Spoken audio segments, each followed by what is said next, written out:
Now I've told all of you that I try and keep things as balanced as possible when looking into both the good and the bad of a game or particular franchise. I've said more than enough on my 2 cents for Andromeda. Praised No Man's Sky for its continued evolution into the product so many of us wanted, and even gave props to Bethesda for not simply letting Fallout 76 lay down and die after its horrifying initial release. And now, with its upcoming Wastelanders DLC, it looks very promising, and I can only hope that they'll continue to add in more of that content to the game. However, while I thought the game was improving and getting bugs and issues patched, it turns out I was wrong.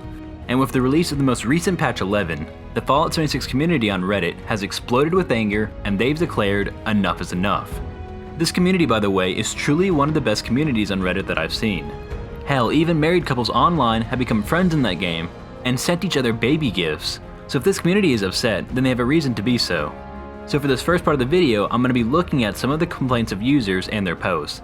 And in the second part of the video, I'm going to add in some of my own thoughts. With that said, let's now take a look at some of the complaints the online community has been saying. The first post I want to go over was posted by Lethal Scientist and has over 1.7 thousand upvotes, which is a lot for most of the posts on the sub. The post calls out Bethesda on their seeming ability to ignore the player base and the complaints of the base game. And the post then states, "There is so much feedback and bug reporting posted on the sub daily, it's insane. And yet it seems Bethesda just ignores it. I browse the sub maybe once every 2 days, and I constantly see posts talking about the state of energy weapons, or people who have literally compiled bug lists for Bethesda. And yet when every patch time rolls around, after being delayed a few times, what do we get? Buggy garbage that puts the game in a worse state than it was before, and diminishes PR capital once again. Bethesda, you have to talk to us. The community managers do a good job, but there's never any follow-up. The Inside the Vault would be a great place to talk about player thoughts, sentiment and bugs you've heard reported and plan to address. Instead, it's just a waffling form of patch notes. Bethesda, after today's patch, you need to just talk to us. Please, we've stuck with you through all the game's flaws and we genuinely care about it, otherwise we wouldn't be here. So please, just talk to us a bit more. Follow up with us." A more detailed layout by another user called Internet Kids Are Mean. Not gonna lie, I love some of these usernames and the titles are genius. But alright, back to the post. This one ingeniously titled, Bethesda never changes. Dives into patch 11 and states, "This is patch 11. Patch 11. Bethesda's patches have consistently introduced more bugs than they fixed. And the bugs they fix are very rarely critical bugs. The bugs they fix usually aren't fixed anyway. The only content that receives constant, consistent, and immediate attention is the Atom Shop. Nuclear Winter, Survival, then Adventure seems to be the priority for Bethesda. It's easier to troubleshoot issues in a tiny game mode with preset conditions, as opposed to a giant open world where everyone can do what they want.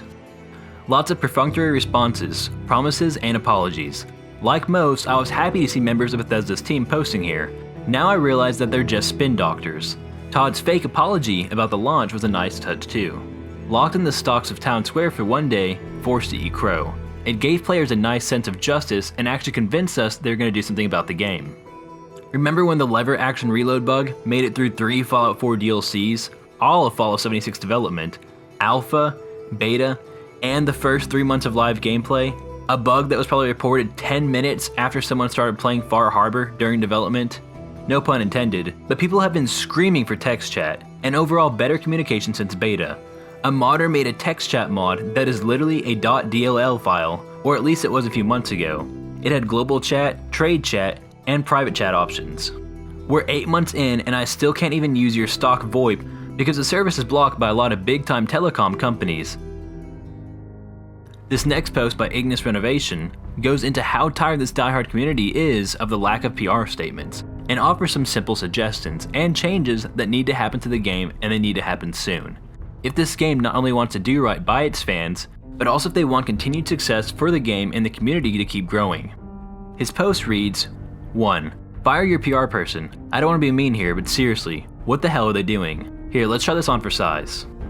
Dear community, thank you for your feedback and reporting bugs and issues with our recently deployed patch 11. We are seeing these issues as well and plan on deploying a hotfix ASAP. We will have timeframes to you as they develop. Thank you for your patience. That goes on your Twitter, Facebook, and Instagram. I don't give a crap if your PR person is at home. That took me about 30 seconds to write from my phone, and 30 more seconds to post on Reddit. Additionally, your PR person should also communicate all of the following items that come up as well. 2, you have this game called Elder Scrolls Online, where you paired with a great company to make a great online game. It has many of the features that have been requested for this game. Order some donuts and coffee, fly them in, and have your developers and theirs have a meeting and get stuff done. You already have the keys to the castle. You do not need to reinvent the wheel. You know what every company loves? Free labor. Guess what you have in your incredible loyal fan base? Free labor. Make a test realm and people will go in and break your game and report it to you like it's their job. Honestly, some of these people will probably even tell you how to fix it for free because people on test servers be crazy like that. Load a patch on the PTR and have it always be one ahead of the current servers. Problem solved. Similar to point 3, let people make mods to this game. Sure, restricted from being anything that affects gameplay right off the bat. Cosmetics, plushies, glitch fixes, skins, etc. Let them sell them and take a percentage of the sales or post them for free. Do you hear what I'm telling you? People want to make you money for free because they love your game so much.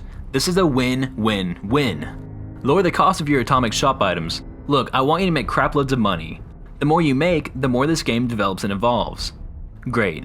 Finding the appropriate price point is key to maximizing profits. Would you rather have 10 people buy an $18 skin or 100 people buy a $2 skin? Countless people have mentioned they would drop $20 if they felt like they were getting more value than just a single atomic shop item. I don't know the exact numbers, but I bet you have the resources to find out.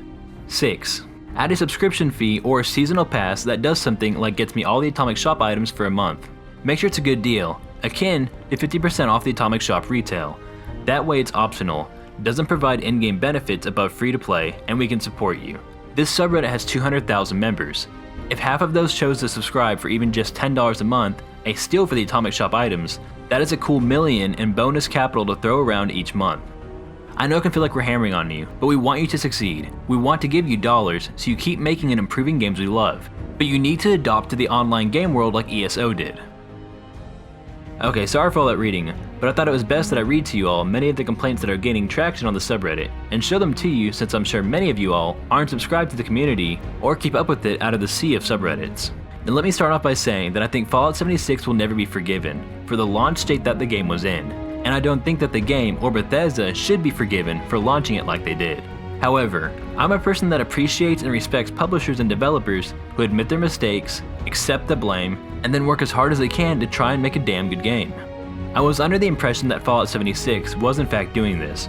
I put in somewhere around 50 hours in adventure mode, as I truly did have a lot of fun with friends in the game. And now I put in somewhere around 60 to 80 hours into Nuclear Winter, as I'm a huge PvP guy, and this finally offered a much better version of Fallout's PvP. And in all honesty, I still enjoy this BR. But after reading the complaints from many Redditors on the issues that exist in the base game, and how it seems like only a handful of issues were addressed, with a good amount of them being Nuclear Winter ones, I can see why so many fans are upset and tired of Bethesda at this point. This community Bethesda has is one of the most positive ones I've ever seen, with people usually posting about their love for the game and the friendships they've crafted. That is till now, and I can see why. It seems like Bethesda is almost taking a BioWare kind of route in terms of a PR guy, and not admitting faults with the patches. And it also seems like Bethesda is not playing their own game.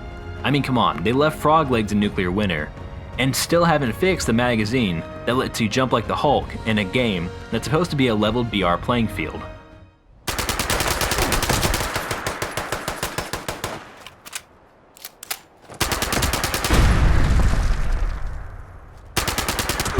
Promising candidate removed from testing. By no less. Intriguing, if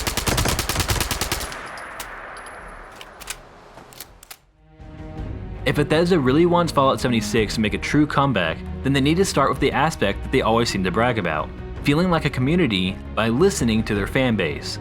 I, along with the fan base, want the game to succeed, both critically and financially, and criticize the game out of love, not out of hate. I used to be someone that thought being too negative at times doesn't really do anyone any good. And while it still can go too far at times, I have to admit that this wave of negativity and criticism is necessary sometimes for a game or company to make changes, and hear our voices in complaints. This worked for Battlefront 2, and this worked leagues for the next Halo game, and it can certainly work now. Okay guys, well that's all for this update into the ways of Bethesda, and their current relationship with their fans. But I want to know what you all think as well. Does it sound to you like this wave of negativity is justified or not?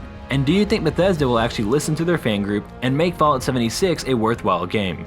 Let me know in the comments below, and if you like this video and you want to see more like it, be sure to leave a like and hit that subscribe button.